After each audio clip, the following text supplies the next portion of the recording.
Okay అంతా Raja Saab teaser చూసే ఉంటారు. టీజర్ మీకు ఎలా అనిపించిందో కానీ నాకు మాత్రం పర్లేదు అనిపించింది. బట్ టీజర్ తో చాలా డౌట్స్ క్లియర్ అయ్యాయి. మూవీ పై ఉన్న కొన్ని భయాలు పోతే కొన్ని కొత్త భయాలు కూడా వచ్చాయి. అవేంటని క్లియర్ గా మాట్లాడుకుందాం. లాగ్ లేకుండా వీడియో స్టార్ట్ చేద్దాం. టీజర్ చూసిన అందరికి బ్రేక్ డౌన్స్ తో పని లేకుండా సినిమా ఎలా ఉండబోతుంది, సినిమా నుంచి ఎంత వరకు ఎక్స్పెక్ట్ చేయొచ్చు అని అర్థమైపోయి ఉంటుంది. మనం ఎన్నో హారర్ ఫిలిమ్స్ లో చూసినట్లు దయ్యం ఉన్న ఒక పాడుబడిపోయిన బంగ్లా, అందులోకి మన హీరో బ్యాచ్ అంతా వెళ్లి దయ్యంతో ఎన్ని కష్టాలు పడ్డారు, ఆ ఇంట్లో ఉండడానికి ఎన్ని ఫేస్ చేశారు, లాస్ట్ కి ఆ దయ్యం నుంచి ఎలా తప్పించుకున్నారు అనేలాగే ఉంటుంది రాజాసాబ్ కూడా. బట్ ప్రతి ఫిలిం లో దయ్యానికి ఉన్న రివెంజ్ ని తీరిస్తే ఆ దయ్యం వెళ్ళిపోయినట్లు చూపిస్తారు కదా. ఈ టీజర్ తో మాత్రం మన దయ్యం తాతకి రివెంజెస్ ఏం ఉన్నట్లు చూపిలేదు. కానీ ఒకసారి డైలాగ్ వినండి. ఈ ఇల్లు నా దేహం, ఈ సంపద నా ప్రాణం.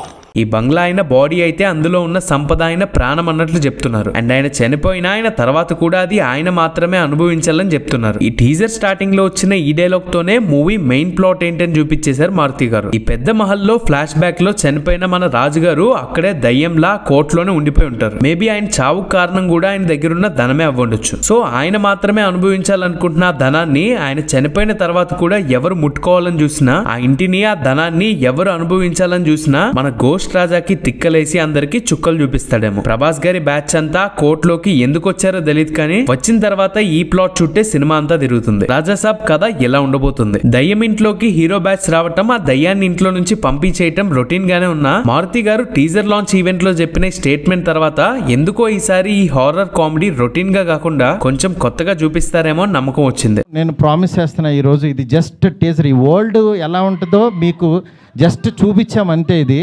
Trailer cinema, you can't imagine, I'm telling. కొత్తగా మీన్స్ మూవీలో దయ్యం ఫ్లాష్ బ్యాక్, ఆ దయ్యం వీళ్ళని ఇబ్బంది పెట్టడం, ఆ దయ్యం వెళ్లిపోవటం, ఇవన్నీ అన్ని మూవీస్ లా రెగ్యులర్ టెంప్లెట్ లా కాకుండా కొత్తగా ట్రై చేస్తారేమో అని. ఆ కొత్తగా ట్రై చేసింది కూడా టీజర్ లో ఉంది, అది తర్వాత చెప్తాను. నా మాటలు మీకు క్లియర్ గా అర్థం కావాలంటే టీజర్ లో ఉన్న డీటెయిల్స్ గురించి మాట్లాడుకుందాం. ఆ తర్వాత ఎందుకు ఇలా అంటున్నానని మీకు అర్థమవుతుంది. టీజర్ ఫస్ట్ షాట్ లో పెట్టిన ఈ బంగ్లా చాలా బ్యూటిఫుల్ గా ఉంది, బయటే కాదు లోపల కూడా. మరి ఎంతవరకు సెట్స్ వేశారో, ఎంతవరకు విఎఫ్ఎక్స్ షాట్స్ ఉన్నాయో తెలియదు, కానీ టీజర్ లో ఉన్న కొన్ని షాట్స్ లో బంగ్లా చాలా బ్యూటిఫుల్ గా కనిపించింది. నెక్స్ట్ షాట్ లో లాక్ చేసిన ఒక గేట్ ని చూపించారు. ఎవరూ లేకుండా గేట్ ఆ రకంగా అవుతుందంటే అర్థం చేసుకోవచ్చు అదే గోస్ట్ ఉన్న రూమ్ అయి ఉంటుంది. చూడ్డానికి రూమ్ లా లేదు, ఏదో సెల్ లాగా ఉంది. మరి ఆ రేంజ్ లో లాక్ చేసిన ఈ సెల్ లో రాజుగారి ఆత్మే ఉందా, ఇంకేదైనా దయ్యం ఉందా అనేది చూడాలి. ఇదే సెల్ ని టీజర్ ఎండింగ్ లో కూడా చూపిస్తారు. ఆ సెల్ లో నుంచి ఈ రూపంలో ఉన్న గోస్ట్ వస్తుంది. మరి ఇవన్నీ రాజుగారి అవతారాలేనా లేకపోతే డిఫరెంట్ దయ్యాలా అనేది మూవీలో చూడాలి. అండ్ ఈ షాట్ లో ఉన్నది రాజుగారి ఐటమ్స్ అనుకుంటా. ఫ్లాష్ బ్యాక్ లో కాదు, కథ జరిగే టైం లోనే ఎవరో కదిలిచ్చారు. ఆ బాక్స్ ఓపెన్ చేసింది ఎవరో కాదు, మన ప్రభాస్ గారు. చేతికున్న ఆరెంజ్ కలర్ తాడు చూడొచ్చు. టీజర్ లో ఉన్న ప్రభాస్ గారి అన్ని షాట్స్ లో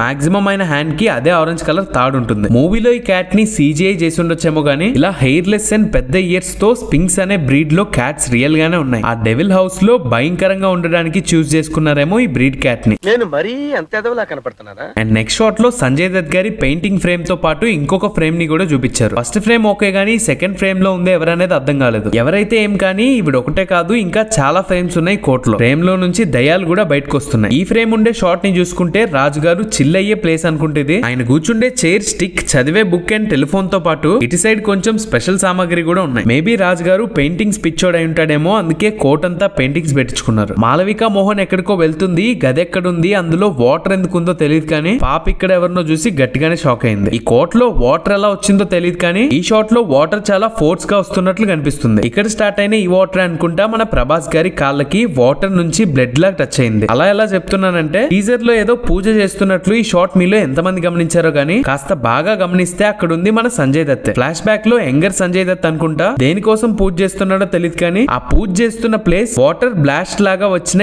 ఈ ప్లేస్ రెండు ఒకటే. బట్ ఈ షాట్ ఫ్లాష్ బ్యాక్ లో అయితే ఈ షాట్ ప్రభాస్ గారి బ్యాచ్ అంతా హౌస్ లో ఉన్నప్పుడు. ఆ ప్లేస్ ఈ ప్లేస్ లో బ్యాక్ సైడ్ ఫైర్ ని చూడొచ్చు. ఇక్కడ స్కెల్టన్ కూడా ఉంది. ఫ్లాష్ బ్యాక్ లో పూజలు చేసిన ఈ ప్లేస్ నుంచి వాటర్ పాస్ అయ్యి ప్రభాస్ గారి లెగ్స్ కి బ్లడ్ లాగా టచ్ అయింది ఈ షాట్ లో. అండ్ ఒక అతను ఎదురు నుంచి ఒక గోస్ట్ రన్ చేస్తూ వెళ్తున్న ఈ షాట్ పెట్టారు. ఈ కాస్ట్యూమ్ లో ఉన్న యాక్టర్ ఎవరో గుర్తుపడడానికి చాలా టైం పట్టింది. ప్రభాస్ గారి బ్యాచ్ లో ఆయన పక్కన కాంపౌండర్ టైప్ ఆఫ్ కాస్ట్యూమ్ వేసుకున్న ఇతను ఎవరో కాదు. ఆయన ఉన్న 2-3 షాట్స్ లో చూసి గుర్తుపట్టలేకపోయా, కానీ ఎవరా ఈ యాక్టర్ ఈ రేంజ్ ఎక్స్ప్రెషన్స్ పెడుతున్నారని గమనిస్తే అర్థమైంది అది సత్య గారని. మరి ప్రభాస్ గారి పక్కన రోల్ పడింది. ఆ క్యారెక్టర్ ని ఏ రేంజ్ లో చూపిస్తారో కానీ సత్య గారిని కరెక్ట్ గా వాడితే ఈ మూవీకి పెద్ద ప్లస్ అవుతుంది ఆయన రోల్. సత్య గారు ఒకరే కాదు, సప్తగిరి గారు, ప్రభాస్ సీన్ గారు, గారు, విటివి గణేష్ గారు ఇలా సినిమాలో హ్యూమర్ కోసం సరైన యాక్టర్స్ నే పెట్టుకున్నారు. ఎక్సెప్ట్ విటివి గణేష్ గారు మిగతా అందరినీ డిఫరెంట్ గెటప్స్ లో చూపిస్తున్నారు. అందులో సత్య గారి గెటప్ అయితే తెగ నచ్చేసింది నాకు. ఒక పళ్ళ సెట్ పెట్టి చాలా కామెడీగా ఉంది గెటప్. ఈ షాట్ అయితే ఫస్ట్ చూసి ఎవరా ఈ యాక్టర్, వేరే ఇండస్ట్రీ ఏమో అనుకున్నాను. అందరినీ సరిగ్గా వాడుకుంటే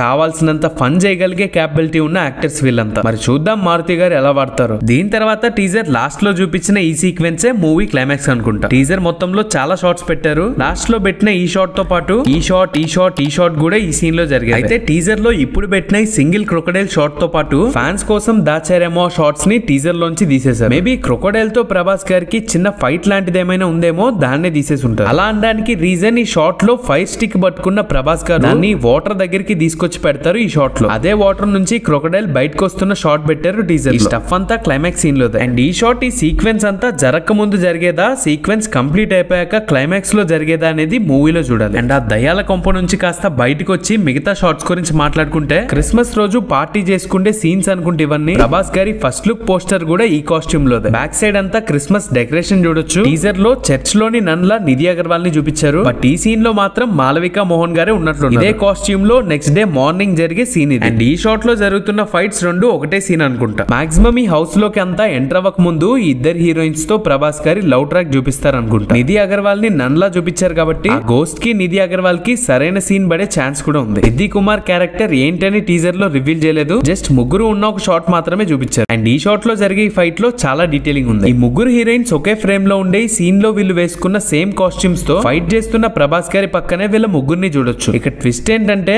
ఆ హౌస్ నుంచి బయటికి సరదాగా తిరుగుదామని వచ్చారేమో. సంజయ్ దత్ దయ్యం ప్రభాస్ గారి బాడీలోకి ఈ సీన్ తర్వాత ఎక్కుతుంది అనుకుంటా. మేబీ ఫైట్ లో ప్రభాస్ గారి హ్యాండ్ కున్న తాడు దిగిపోవటం, ఆ తాడు దిగిన వెంటనే ప్రభాస్ గారి ఒంట్లోకి రాజాసాబ్ వస్తాడేమో. ఆ బయట ఫైట్ జరుగుతున్నప్పుడు సేమ్ కాస్ట్యూమ్ లో ఉన్న ఈ ముగ్గురే నైట్ టైం హౌస్ లోపలికి వచ్చాక పైకి షాకింగ్ గా చూస్తున్న ఈ షాట్, వాళ్ళతో పాటు వాళ్ళతో ఉండే మిగతా వాళ్ళు కూడా షాకింగ్ గా పైకి చూస్తున్న ఈ షాట్స్ అన్ని ఈ సీన్ తర్వాత జరిగేవే. అండ్ వీళ్ళందరూ అంతా షాకింగ్ గా చూస్తుంది దయ్యం బట్టిన ప్రభాస్ గారిని. వీళ్ళకి ఆపోజిట్ గా పైకి డిఫరెంట్ వరల్డ్ లో ఉన్నట్లు ఒక బ్యాచ్ ని చూపించారు కదా. ఆ షాట్ ని బాగా అబ్జర్వ్ చేస్తే వాళ్ళందరి మధ్యలో ఒక చైర్ వేస్తుంది. ఆ చైర్ లో ఓల్డ్ మ్యాన్ గెటప్ లో రాజాసాబ్ లుక్ లో ఉన్న ప్రభాస్ గారిని చూడొచ్చు. చాలా మంది ముందు రిలీజ్ చేసిన ఈ లుక్ లో ప్రభాస్ గారిని టీజర్ లో పెట్టలేదు అనుకుంటున్నారు, కానీ ఈ షాట్ లో పైన కనిపిస్తుంది ఆ లుక్ లో ఉండే ప్రభాస్ గారే. వీళ్ళందరితో పాటు ప్రభాస్ గారు దయ్యం బట్టిన రాజాసాబ్ లా పైన ఉండటం చూసి షాక్ అవుతున్నారు వీళ్ళంతా. అండ్ రివర్స్ లో దయ్యం బట్టిన రాజాసాబ్ ఏం చేస్తున్నాడో చూస్తే, షర్ట్ లేకుండా డిఫరెంట్ కాస్ట్యూమ్స్ లో ప్రభాస్ గారితో గొడవ పడిన వీళ్ళే ఈ పైన దయ్యం బట్టిన ప్రభాస్ గారి దగ్గర ఉన్నారు. ఒక షాట్ లో సుప్రీత్ గారిని చూపించారు కదా. కింద నుంచి వీళ్ళంతా పైన ఉన్న వాళ్ళు ఎవరైనా షాకింగ్ గా చూస్తుంటే, పైన నుంచి కిందున్న వీళ్ళంతా ఎవరైనా షాకింగ్ గా చూస్తున్నారు సుప్రీత్ గారి బ్యాచ్ అంతా. షర్ట్ లేకుండా ఉన్న వాళ్ళందరికీ హెడ్ ఏమో. వీళ్ళందరూ కూడా దయ్యాలైనా మనుషులు అర్థం కావట్లేదు, కానీ ఆ షర్ట్ లేకుండా ఉన్న ఈ బ్యాచ్ అంతా సంజయ్ దత్ గారికి సపోర్ట్ చేసేవాళ్ళు. బయట ఫారెస్ట్ లో జరిగిన ఈ ఫైట్ ప్రభాస్ గారి హ్యాండ్ కున్న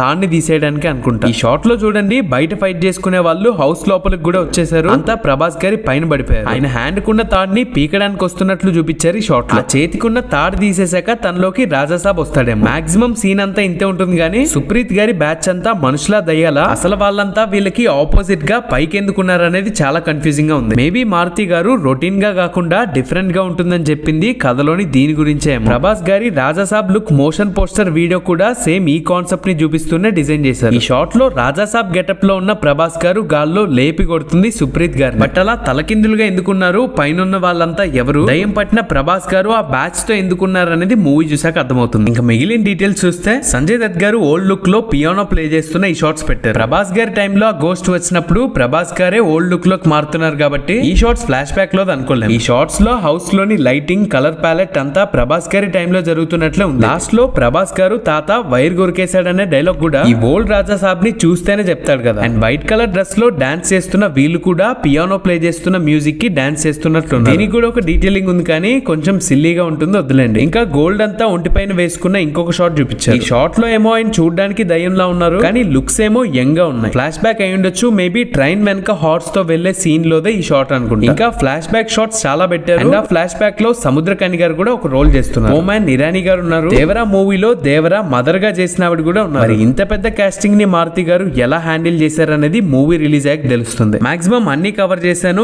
ఇవి టీజర్ లో ఉన్న డీటెయిల్స్. ఇంకా టీజర్ నాకెలా అనిపించిందని షార్ట్ గా మాట్లాడుకుంటే, ప్రభాస్ గారు పెద్ద పెద్ద సినిమాలు చేసే గ్యాప్ లో ఫ్యాన్స్ కోసం ఒక చిన్న ఎంటర్టైనర్ ఫిల్మ్ తీస్తున్నారు. సినిమాకి ఆయన రెమ్యునరేషన్ కూడా తీసుకోకుండా చేస్తున్నారు అనేసరికి నార్మల్ గా మారుతి గారి ఫిల్మ్స్ లో ఒక మంచి ఎంటర్టైనర్ ఫిల్మ్ ఏమో అనుకున్నాను. అనుకున్నాను. ఈ టీజర్ తో సినిమా స్కేల్ ఇంత పెద్దదా అని కొంచెం సర్ప్రైజ్ అయ్యాను. కాస్టింగ్ పరంగా గానీ మూవీని గ్రాండియర్ గా చూపించడంలో గానీ చిన్న సినిమాలో అసలు ఎక్కడ అనిపించలేదు. మూవీ స్కేల్ పరంగా విజువల్స్ పరంగా ఈ టీజర్ నన్ను బాగా సాటిస్ఫై చేసిన హారర్ కామెడీ ఫిల్మ్ గా వస్తున్న ఈ ఫిల్మ్ టీజర్ తో మనకి ఆ జాన్రాని సినిమాలో ఎంత మంచిగా చూపిబోతున్నారని అర్థమయ్యేలా చూపియాలి. ప్రభాస్ గారు ఆయన ఓన్ స్లాంగ్ భీమవరం స్లాంగ్ లో మాట్లాడటం చాలా ఇయర్స్ తర్వాత స్క్రీన్స్ పై అలా సరదాగా ఉండటం చూసి మనం కొంచెం హ్యాపీగా ఫీల్ అయ్యాం. కానీ టీజర్ మొత్తంలో ఒక్క డైలాగ్ కూడా నవ్వు రాలేదు నాకు. సరే కామెడీ సినిమాలో ఉంటుంది అనుకుంటే టీజర్ లో ఒకటి కాదు రెండు కాదు హారర్ ఎలిమెంట్స్ చాలా షార్ట్స్ లోనే పెట్టారు. వాటిలో ఒక్కటి కూడా సరైన హారర్ ఫిల్మ్ చూడబోతున్నామనే ఎగ్జైట్మెంట్ ని పుట్టించలేకపోయింది. అలా టీజర్ చేయాల్సిన మెయిన్ డ్యూటీ సినిమాపై హైప్ పెంచడం కాదు. ప్రభాస్ గారి వల్ల సినిమాపై ఆటోమేటిక్ గా హైప్ వచ్చేస్తుంది. ఈ హారర్ కామెడీ అనే జాన్రాని ప్రాపర్ గా చూపిబోతున్నామనే నమ్మకాన్ని ఇంకా ఈ టీజర్ తో ఇవ్వలేదు మూవీ టీం. బట్ మారుతి గారు టీజర్ లాంచ్ ఈవెంట్ లో చెప్పారు కదా, థియేటర్ లో మనకు ఒక హారర్ ఫిల్మ్ చూసిన థ్రిల్ సినిమా అంతా మంచి ఫన్ ఉంటుందనే నమ్మకం తెప్పిస్తారో లేదో చూద్దాం. తమన్ గారి మ్యూజిక్ మీకెలా అనిపించిందో నాకు జస్ట్ ఓకే అనిపించింది. ఓజీ డాకు ఇలా డిఫరెంట్ బీట్స్ తో కొట్టే మ్యూజిక్ స్పెషల్ గా ఉన్నా చాలా వరకు ప్రతి మూవీలో ఆయన మ్యూజిక్ ఆయన సింగర్ వాయిసెస్ ఒకేలా అనిపిస్తుంది నాకు. మరి నాకు మాత్రమే అలా అనిపిస్తుందా మీకు కూడా అలా అనిపిస్తుందో తెలియదు. కానీ తమన్ గారు కొంచెం డిఫరెంట్ ఇన్స్ట్రుమెంట్స్ ని యూజ్ చేయటం ఆయన జోన్ ని దాటి కొత్తగా ట్రై చేస్తే బెటర్ ఏమో నా ఒపీనియన్. మ్యూజిక్ గురించి జీరో నాలెడ్జ్ ఉన్న మనం అలాంటి వాళ్ళకి ఇంకెక్కువ సజెషన్స్ ఇవ్వకూడదు. జస్ట్ నా ఒపీనియన్ వరకు చెప్పాను. లాస్ట్ కి ఒక్క మాటలో చెప్పాలంటే టీజర్ నాకు నచ్చింది. బట్ గుర్తు పెట్టుకునేటట్లు ఒక్క నవ్వించే డైలాగ్ కానీ భయపెట్టించే థ్రిల్ చేసే ఒక్క హారర్ ఎలిమెంట్ కానీ టీజర్ లో లేకపోయేసరికి కొంచెం డిసప్పాయింట్ అయ్యాను. డిసెంబర్ దాకా ఇంకా చాలా టైం ఉంది. ఇంకా చాలా రిలీజ్ అయితే అప్పుడు మాట్లాడుకుందాం. మరి రాజాసాబ్ టీజర్ మీకు ఎలా అనిపించిందో కామెంట్ లో షేర్ చేసుకోండి. ఈ బ్రేక్ డౌన్ వీడియో మీకు ఎంటర్టైనింగ్ గా అనిపిస్తే మర్చిపోకుండా వీడియోకి లైక్ చేయండి. ఛానల్ ఓపెన్ చేసి కంటెంట్ చెక్ చేసి నచ్చితే తప్పకుండా సబ్స్క్రైబ్ చేసుకొని బెల్ ఐకాన్ ని ఆల్ లో క్లిక్ చేసి పెట్టుకోండి. ఈ మధ్య సబ్స్క్రైబర్స్ కౌంట్ పెరగడం చాలా స్లో అయిపోయింది. సబ్స్క్రైబ్ చేసుకోకుండా వీడియో చూస్తున్న వాళ్ళైతే సబ్స్క్రైబ్ చేసుకొని ఆ 400K ని 500K చేసేయండి. ఇలాంటి వీడియోస్ తో మిమ్మల్ని ఎంటర్టైన్ చేస్తూనే ఉంటాను. That's the video guys. మరో ఇంట్రెస్టింగ్ వీడియోతో మళ్ళీ కలుద్దాం.